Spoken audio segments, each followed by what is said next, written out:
The message from the Galactic Council arrived on a Tuesday morning, and it made Commander Jake Harrison angry. He sat in his chair on the bridge of the UNS Titan's Wrath and read the words again. The Council wanted humanity to send someone to their space station. They wanted to talk about the new star systems that humans had been exploring, but the way they wrote the message was rude and bossy. The Council said humans could only send a small shuttle. No weapons, only 5 people.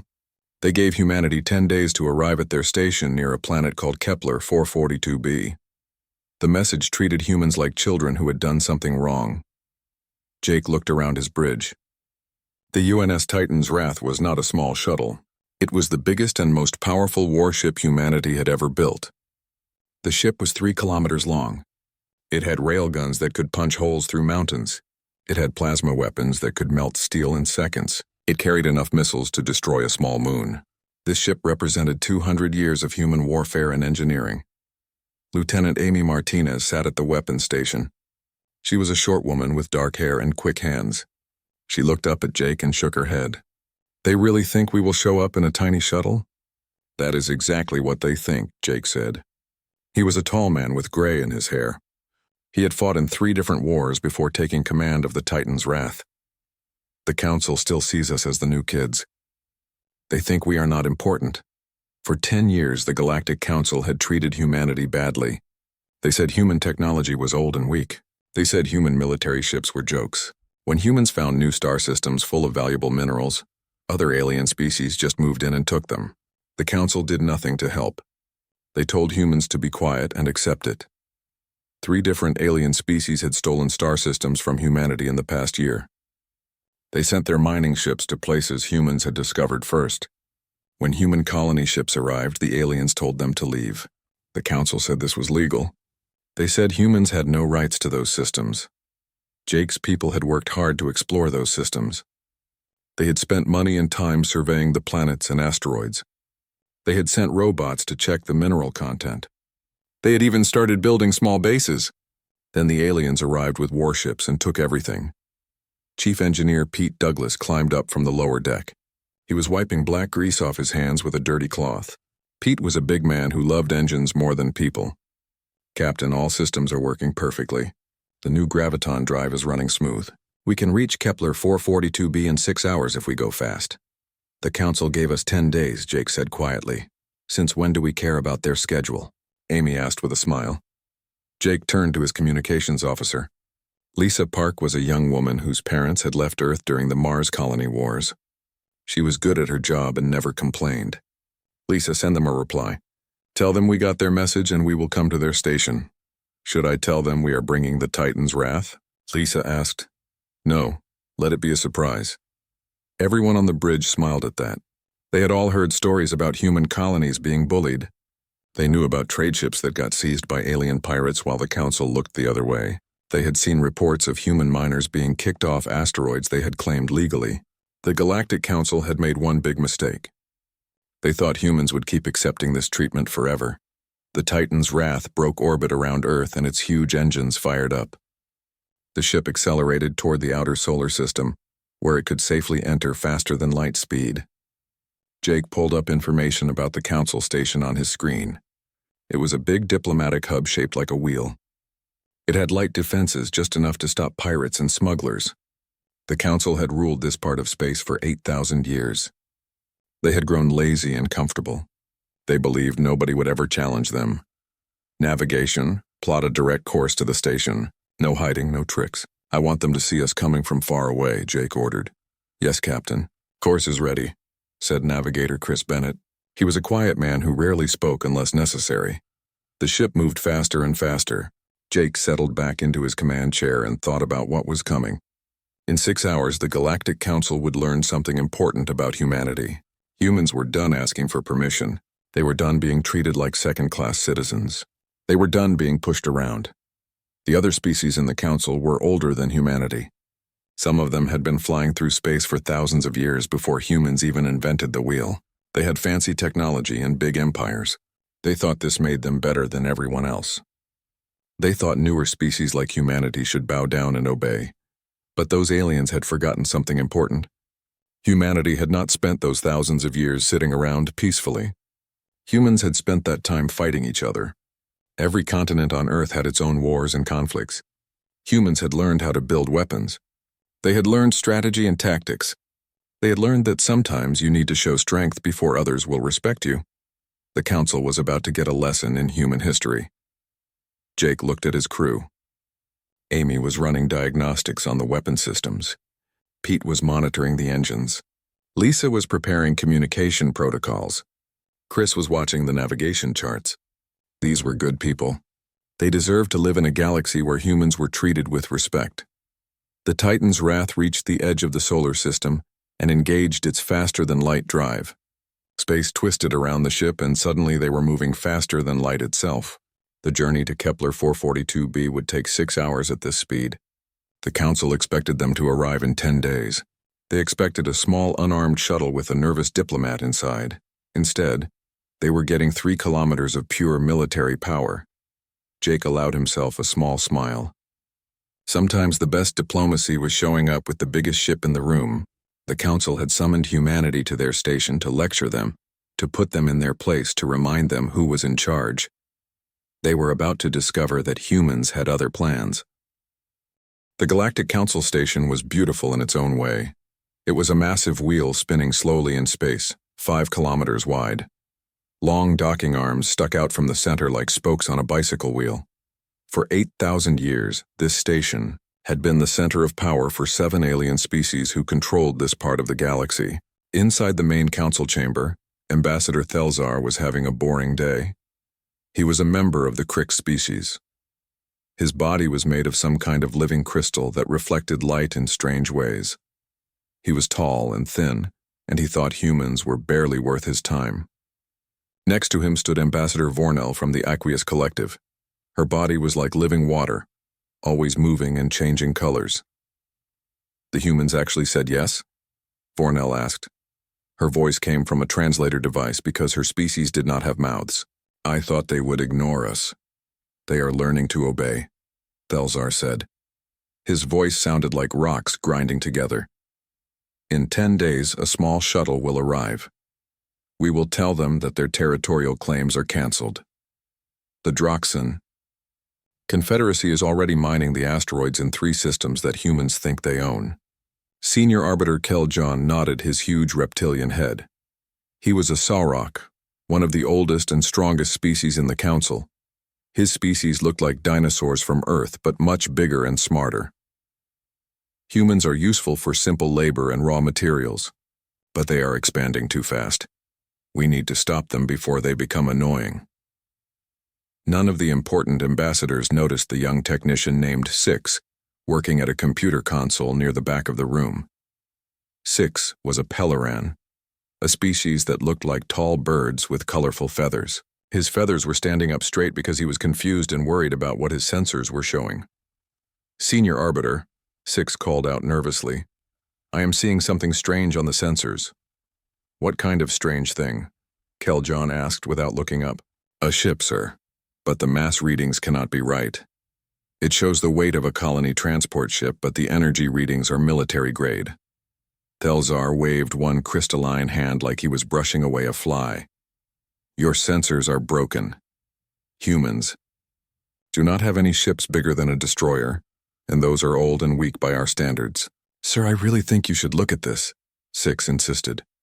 His voice was getting higher and more worried.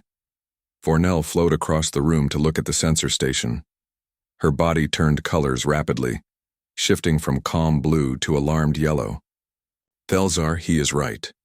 Something is coming toward us. Something big." "How big?" Keljon demanded. Now he was paying attention. "It will be here in 30 minutes, not 10 days. The room went completely silent. Thelzar moved to the big viewing window and turned on the outside cameras. At first he saw only stars. Then space seemed to ripple and tear, and suddenly there was a ship there. The UNS Titan's Wrath dropped out of faster-than-light speed, like a predator jumping out of shadows. The ship was huge and brutal-looking. It was all sharp angles and thick armor plates. Weapons covered every surface. As the ship turned to face the station, every gun and missile launcher pointed at the Council's defensive platforms. By the ancient void, Thelzar whispered.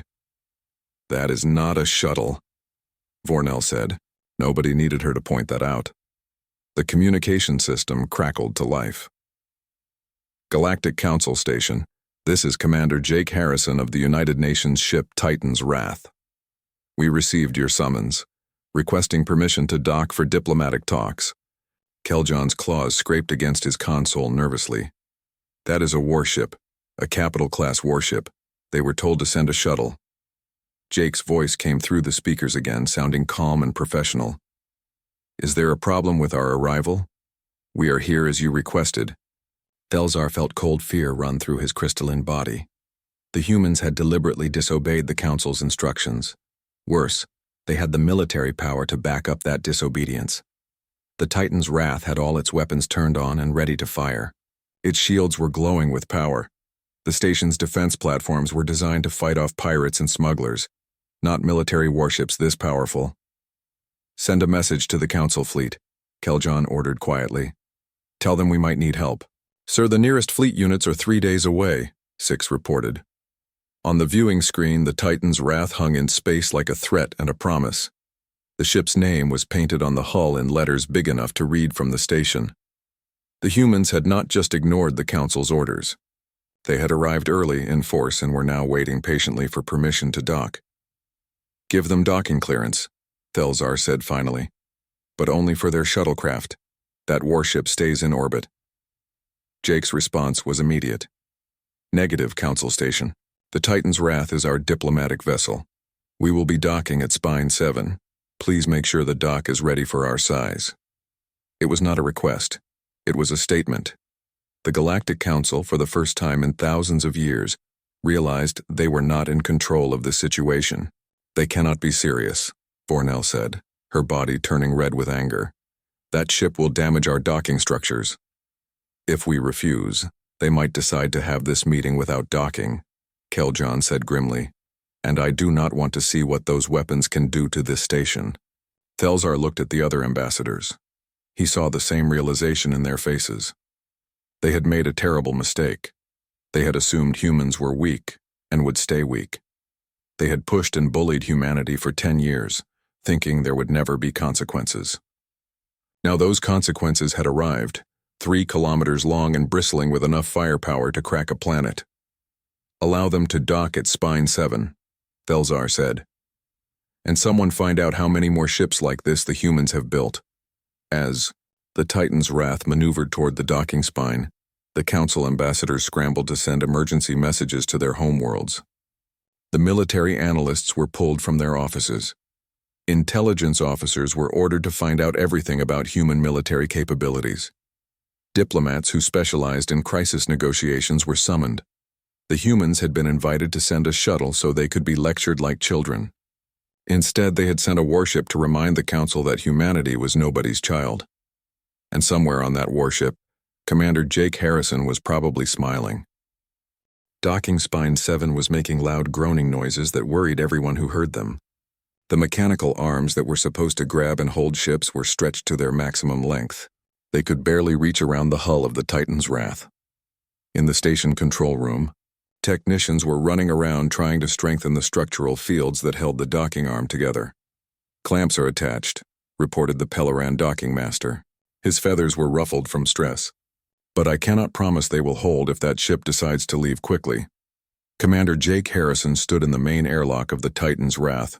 4 other humans stood with him. Lieutenant Amy Martinez was on his right side. She had insisted on coming even though this was supposed to be a diplomatic mission. On his left was Dr. Henry Wallace, humanity's official diplomat for alien relations. He was an older man with gray hair and a calm face that hid his sharp mind. Behind them stood Sergeant Paul Griffin and Corporal Nina Hayes. Both wore full combat armor and carried rifles, though the weapons were pointed at the floor in a neutral position. Remember, Henry said quietly while adjusting his diplomatic sash, we are here to get respect, not to start a war. Respect is exactly what we are getting, Jake replied. They have been pushing us around for 10 years. That ends today. The airlock door opened with a hiss of air pressure equalizing. The human delegation stepped onto the Council station for the first time. The corridor beyond was enormous, built to accommodate species of all sizes. Some aliens were as small as children, while others were as big as elephants. Waiting for them was a reception committee of 3 aliens.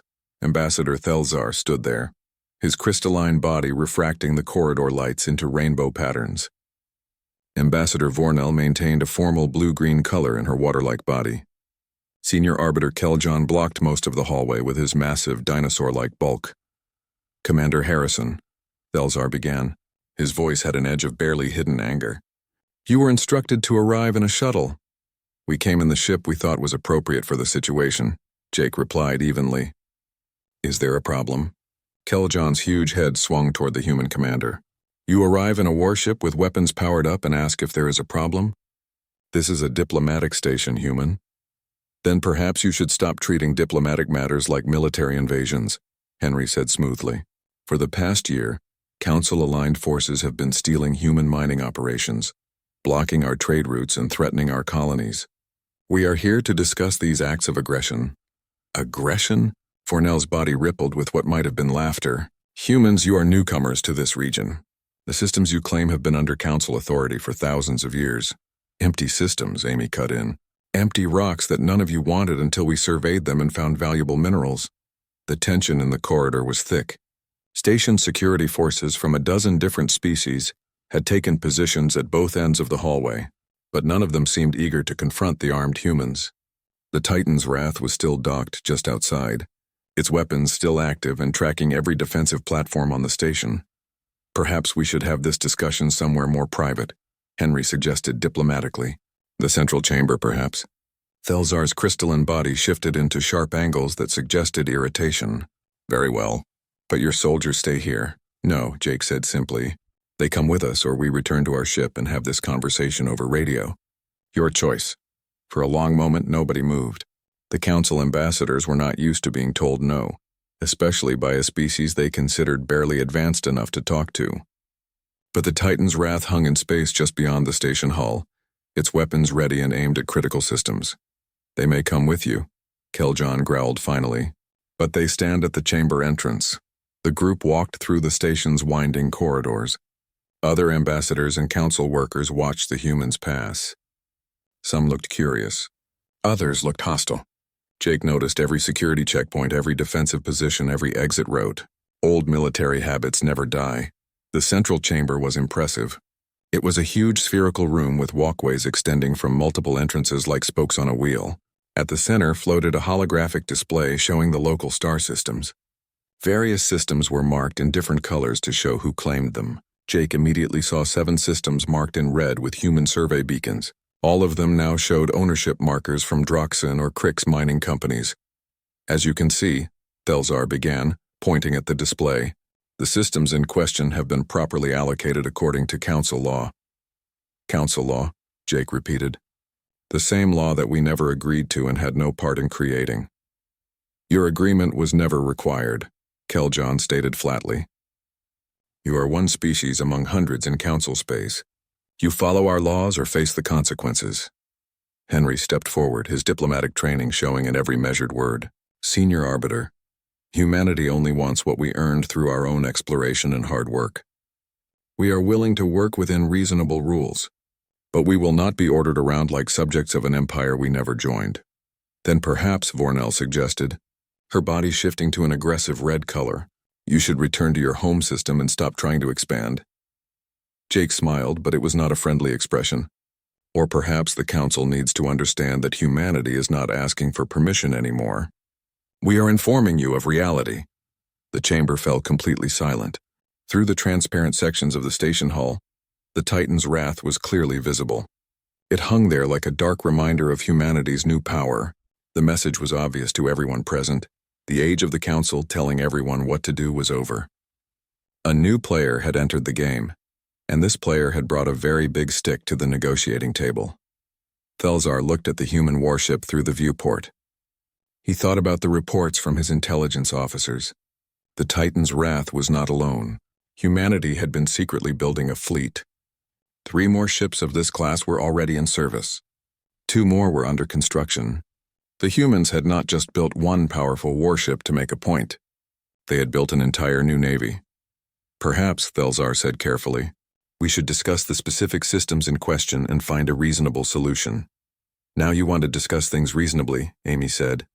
Interesting timing. Jake held up a hand to silence his lieutenant. We are willing to discuss, Ambassador. But we will discuss as equals, not as children being scolded by their elders. Can the Council accept that? Keljon and Thelzar exchanged glances. Vornal's body shifted through several colors, showing her internal debate. They were representatives of civilizations thousands of years old. Admitting that a young species like humanity was their equal went against everything they believed. But the Titan's wrath was still there, hovering in space with enough firepower to turn the station into debris. Sometimes reality forces you to change your beliefs. The negotiations had gone badly for 2 hours. The Council ambassadors lectured, threatened, and dismissed human concerns with the casual arrogance of those who had never been challenged before. Commander Jake Harrison sat quietly through most of it. He let Dr. Henry Wallace do the diplomatic talking, while he watched the alien ambassadors carefully. He studied their body language and reactions. Finally, Ambassador Thelzar made a big mistake. The Krix ambassador stood up to his full height. His crystalline body reflected the lights in angry patterns. Your ship is impressive for human standards, Commander, but it is nothing compared to the might of the Council fleet. If you continue this defiance, we can have 12 battle groups here within a week. Your single warship will be destroyed. Jake stood up slowly. Something in the way he moved made even Keljon pause and watch carefully. Ambassador, I think there has been a fundamental misunderstanding here. You seem to think we are negotiating from a position of weakness. You have one ship, Vornal stated. Her body pulsed with confident colors. No, Amy said from her position near the entrance. A slight smile appeared on her face. You have one station. Jake tapped his wrist communicator. Lieutenant Martinez, have you been monitoring the station's defensive network? Amy's voice came back crisp and professional through the speaker, even though she was standing right there in the room. She was speaking to the other Amy Martinez still aboard the Titan's Wrath. Yes, Commander. Their firewall is about 8 years behind current security standards. It took me roughly 20 minutes to map their entire system. The color seemed to drain from Thelzar's crystalline structure. That is impossible. Our networks are protected by the finest Pelleran encryption specialists in the galaxy. They were protected, Jake corrected. Sergeant Griffin, please demonstrate. Paul Griffin had been standing perfectly still at the chamber entrance like a statue. Now he raised his wrist device. The holographic display at the chamber's center flickered and died. Suddenly the star map was gone and replaced with a detailed schematic of the station itself. Red markers appeared throughout the structure, highlighting critical systems. These are your life support nodes, Paul narrated in a professional tone. These are your reactor power feeds. These are your communications arrays. And these, he paused as more markers appeared on the display, are your defensive weapon platforms. As if someone had planned it perfectly, the station's defensive weapons began moving outside. Through the viewports, every plasma cannon, missile launcher, and kinetic weapon on the station rotated away from the Titan's wrath. Instead, they aimed at empty space or worse, at other parts of the station itself. Stop this immediately, Keljon roared. His massive reptilian body lunged toward the nearest control panel. In a moment, Jake said calmly, First, I need you to understand something very important. We could have taken complete control of the station the moment we docked. We could have shut down your life support systems and suffocated everyone. We could have locked you all in your quarters. We could have turned your own defenses against you and destroyed the station. We did not do any of these things because we are not here as conquerors. Henry stepped forward. His voice carried the weight of humanity's patience worn thin after 10 years of abuse. For 10 years, the Council has treated us as primitives. You treated us as lesser beings who should be grateful for scraps from your table. You have stolen our territorial claims, harassed our cargo ships, and threatened our colonists, all while assuming we would never have the power or the courage to stand up to you. The defensive platforms rotated back to their original positions outside. The holographic display switched back to the star map. Jake continued speaking in that same calm, controlled voice. Every ship in your space, every station, every defense grid, they are all vulnerable to the same kind of infiltration we just demonstrated. And that is just our electronic warfare capability. Would you like my weapons officer to explain what the Titan's wrath could do to this station in a conventional military engagement? That would be threatening a Council installation. Thelzar said, though his voice no longer carried its earlier conviction. An act of war. No more than seizing our mining operations was an act of war, Amy countered sharply. No more than blocking our trade routes. No more than every other aggressive action the Council has taken while hiding behind diplomatic language.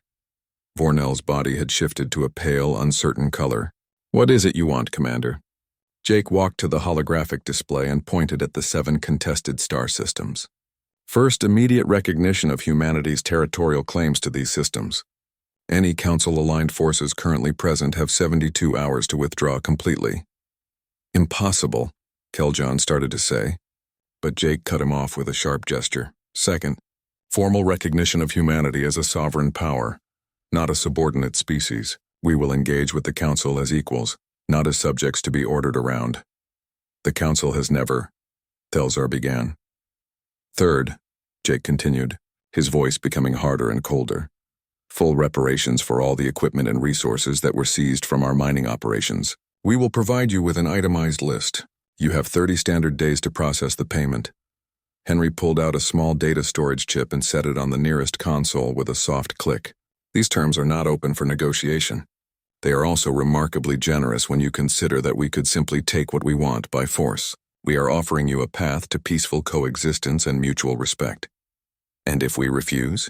Keljon asked. Most of the fight had gone out of his voice. Jake turned to face the senior arbiter directly. His eyes were cold and determined. Then the next human ship that arrives at this station will not be here to talk. You have spent 8,000 years as the dominant power in this region of space. You have forgotten what it feels like to face a species that can actually challenge you. We do not want war, Senior Arbiter. But we are not afraid of it either. Humans have been fighting wars since before we learned to write. We are very, very good at it. The chamber fell into heavy, oppressive silence. Through the transparent viewport, the Titan's wrath hung in space. Its weapon ports glowed with barely contained power. The ship was no longer just a vessel. It was a promise of what would happen if the Council refused to negotiate in good faith. It was a threat of what humanity could do if pushed too far. We will need to consult with the full Council membership, Thelzar said finally. His voice was quiet and defeated. You have 12 hours, Jake replied without hesitation. After that, we are leaving with or without an agreement. But I promise you, Ambassador, the next time we meet, the circumstances will be far less diplomatic. The next time, we will not come to talk. As the human delegation turned to leave the chamber, every council member present understood that something fundamental had changed in the galaxy. The age of unchallenged council supremacy was over. A new power had arrived, and it was not asking for permission or begging for scraps. The humans walked out of the chamber with their heads high and their weapons ready. Behind them, the council ambassadors looked at each other with worried expressions. For the first time in 8,000 years, they felt something they had not experienced in living memory. They felt afraid. The 12 hours passed very slowly for the Galactic Council. Emergency sessions were called immediately. Ambassadors from all member species participated through quantum communication links that connected across light years of space. The debate was fierce and angry. The more warlike species wanted to call in military fleets and destroy the human warship. The more practical species argued that this would only make things worse. In the end, reality won the argument. The Pelleran sensor specialists confirmed that human electronic warfare technology was indeed advanced enough to compromise Council computer systems. The military analyst reviewed all available data about the Titan's wrath. They looked at sensor readings, visual observations, and intelligence reports. Their conclusion was sobering. A single Council battle group would lose at least half its ships trying to destroy the human warship, maybe more. But what really frightened the Council leadership was the intelligence report that came in during the debate. The Titan's wrath was not alone. Humanity had been secretly building an entire fleet of these warships. 3 more were already in active service patrolling human space. 2 more were under construction in shipyards orbiting Mars. And according to intercepted communications, humanity was planning to build 10 more over the next 5 years. Commander Jake Harrison was in the Titan's Wrath's observation deck when the Council's response finally arrived. He had been watching the stars and thinking about his daughter back on Earth. He wondered what kind of galaxy he was shaping for her generation. Would it be a galaxy where humans were respected, Or would it be a galaxy where his daughter would have to fight the same battles he was fighting now? "Commander!" Lisa Park's voice came through the intercom system. "We are receiving a priority transmission from the Council. Dr. Wallace is already waiting in the conference room." Jake made his way through the ship's corridors to the diplomatic suite. This room had seen very little use until today. Henry Wallace was already there, reviewing documents on a holographic display. His expression was carefully neutral, showing nothing. "They are agreeing to our terms?" Jake asked as he entered. "With some modifications," Henry replied. "But yes, the core demands are being met. Recognition of our territorial claims, sovereign status equal to founding members, and full reparations for seized assets. They are also proposing a formal treaty structure for all future interactions between humanity and the Council." Jake sat down in a comfortable chair. "What is the catch?" "There is always a catch. They want mutual defense clauses in the treaty. They also want technology sharing agreements. Basically, they want to make sure that if humanity develops a significant technological advantage in the future, we do not use it to overthrow the entire Council power structure." "We were not planning to do that," Jake said. "No, but they do not know that. We have scared them, Commander. Really scared them. Some of these species are old enough to remember what happens when a militarily superior power encounters an established order." Henry paused and looked at Jake seriously. The Saurok Empire, for example, used to rule this entire sector of space by force. It took all the other species working together to stop them. That is how the Council was originally formed. Jake thought about this carefully. "So we are being offered a seat at their table?" "More than that. We are being recognized as a major galactic power. The Council is proposing that humanity become the 8th founding member, with full voting rights and access to their combined resources and knowledge databases." "They are trying to contain us," Jake observed. "Keep your enemies close, as the saying goes." "Yes," Henry agreed. "But they are also offering genuine cooperation and respect. It is not the relationship we might have hoped for 10 years ago when we first made contact. But it is far better than being treated as primitives who should be grateful for whatever scraps they throw us." Over the next 6 hours, the final details were worked out through careful negotiation. The Council would officially recognize human sovereignty over the 7 contested systems. They would also recognize human claims to an additional 12 systems that humanity had surveyed, but not yet formally claimed. All Council-aligned military and commercial forces would withdraw from these systems within the 72-hour time frame. No exceptions. The reparations would be paid in refined materials and technology licenses rather than currency. This was actually better for both sides. Humanity needed raw materials for its growing colonies and fleet. The Council preferred not to destabilize their currency markets with a large payment. The technology licenses would give humanity access to advanced medical techniques, agricultural methods, and manufacturing processes that would improve life for billions of humans. In return, humanity agreed to join the Galactic Council as a founding-level member. Humans would participate in collective defense arrangements if the Council was attacked by outside forces. Humanity would share certain technological advances that could benefit all member species, though the specific technologies would be negotiated on a case-by-case basis. Most importantly, humanity retained the right to refuse any Council directive that it deemed contrary to human interests. This was a privilege that only founding members possessed. When the final documents were signed electronically, Ambassador Thelzar approached Jake privately in one of the station's observation lounges. The Krix diplomat's crystalline body seemed less rigid than before. He almost looked contemplative as he gazed out at the stars. "Your people surprised us, Commander," Thelzar admitted quietly. "We thought we understood humanity's capabilities and limitations." "You saw what you wanted to see," Jake replied honestly. "A young species, eager to please, grateful for any attention from the older civilizations. You missed the most important fact about humanity. We have been fighting each other for thousands of years. We know war. We understand power and how it works. Many Council members still believe your species is dangerous." "We are dangerous," Jake confirmed without hesitation, "but we prefer not to be. There is an old human saying, 'Speak softly and carry a big stick.' We tried speaking softly for 10 years. You ignored us completely, so we had no choice but to show you the big stick we were carrying."